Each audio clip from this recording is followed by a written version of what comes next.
Noah Webster himself said, mermaid, from French mer and Latin mare, the sea, and maid. A merrow, a mermaid of Ireland, technically, if you don't know. You want to be shell-clad. You don't want to be wearing a winter sweater when you're luring in sailors to drown them at the sea, okay? We want to have the clam brow. The mermen are way different. You can tell they have scraggly green hair. They're not cute. And the Irish mermen are known for having pig eyes and red noses. There's an evil white male patriarchy under the sea, and some of them are greenish too. A child of the sea, or a Morgan in Gaelic, as they would call it. St. Patrick went to Ireland to drive out the snakes and the pagans. There is a mermaid St. Morgan. Ridiculous that you curse pagan women to be mermaids, merely a century later start baptizing them so they could be saints or human again. I can guarantee mermaids don't want to be baptized because they refused to give up their Celtic way of life and join Christianity. You missed one, St. Patrick. What about me? Why couldn't I be turned into a mermaid? I guess I was born in the wrong century because I hate Jesus Christ. Slán go fóill, bye, as the Irish say. Hi everyone, it's Dawn of the Heathen Coalition. The more I researched, there's actually like 1,000 people in the United States that are mermaids for a living. So this is a growing community. They're called merfolk, right? Mm-hmm. We are called merfolk. There are quite a few of us actually across the country and all around the world. We are growing steadily over time. You even have conventions, I understand. We do. There's actually a convention this weekend in North Carolina, I think, in Greensboro, called Mermania. Mermaids, for me growing up, were very important. Mermaids were real. That was it. Of course they're real. You know, no matter what the government says, mermaids are real. Imagine real live mermaids. Would you like to meet them? Oh, Peter, I'd love to. All right, come on. My name is Lauren Freeman, and I'm a real-life mermaid. I'm Erin Gallagher, and I am a real-life mermaid. My name is Katie Schultz, and I'm a real-life mermaid.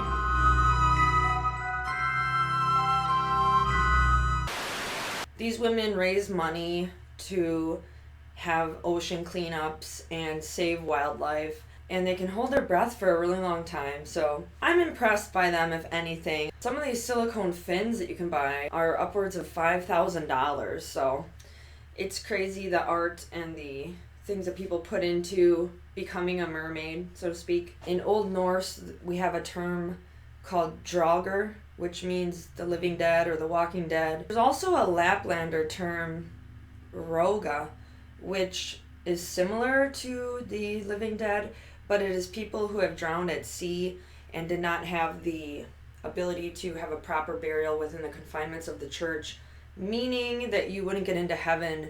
That's what a lot of people used to believe. Roga are the living dead of the sea. From the Fossagrim, many people learned to play the fiddle, and from the Knock, the other waterfall spirit, he's less friendly. He sometimes takes the shape of a white horse, and of course these were prized possessions long ago, so as soon as you jump on the horse's back, it would go into the water and drown you.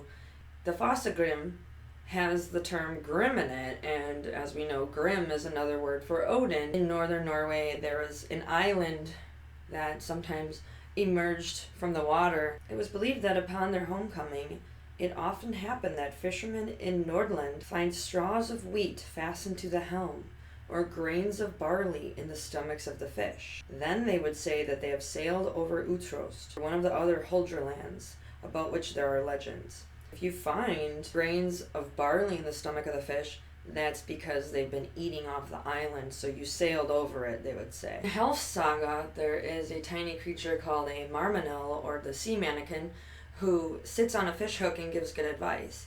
So I'm going to end this video by telling you such a folk tale of how a merman helped some fishermen in Norway, called The Grateful Merman. Collected by Knut Stromdal in Nessa Helgeland, northern Norway, in about 1930. There are 15 variants of this folktale, and most come from northern Norway. This legend is also well known in Irish, Swedish, or Danish tradition. A crew from Nessa was fishing in Lofoten. One day, while hauling in their nets at a leisurely pace, they suddenly caught sight of the figure of a man, which thrust himself up out of the water close to the boat. "Hututu, I'm freezing," he said. One of the men in the Nessa boat pulled off one of his mittens and threw it to the stranger. Scarcely had the stranger taken the mitten before he sank down into the sea from whence he had came. Not much was said on the Nessa boat that day about what had happened. They finished hauling in their nets and rowed toward land. Nothing happened after they had come ashore. Not until they finished their evening chores and were in their bunks. The man who had thrown the glove to the merman scarcely shut his eyes when in walked a figure and said, "Hey there, mitten man who gave the glove to me. There's lightning in the north and thunder in the sea." The man who had lay there was wide awake at once. It had occurred to him that the men who were fishing had forgotten to draw their boats up on land that day. The weather had been so fine that they had not thought it necessary to go through the trouble. He woke his companions in a hurry. They dragged the boats way up on land and tied them fast. And when that was done, the storm broke over them. And many other fishermen had their boats destroyed by the storm and the great waves that broke over it. So a few things here. It's pretty funny, the concept of fishing, and all of a sudden someone comes out of the freezing cold water saying, "I'm cold." And of course they didn't talk about it because you imagine you'd be in a little bit of shock of, is this a bad omen?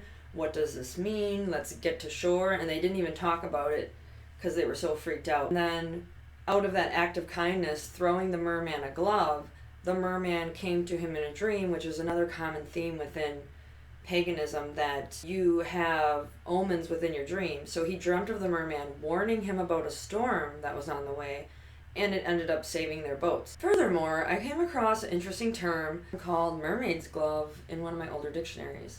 Turns out that a mermaid's glove is the name for a type of coral. I'm not sure how long they've been calling this the mermaid's glove, but I don't see it in newer dictionaries. In a few older ones I found mermaid's glove, mermaid's comb, mermother is the mother of mermaids. Hopefully you found this video a little informative about mermaids and mermen, my favorite creatures from folklore. I've liked mermaids since I was little. I wanted one for Yule, and I got one when I was 3 years old. I was super excited about it. So I have nothing bad to say about the 1,000 people who make a living as mermaids. And this might result in a part 2 eventually, if there's a demand for such a thing. So let me know, and have a good day.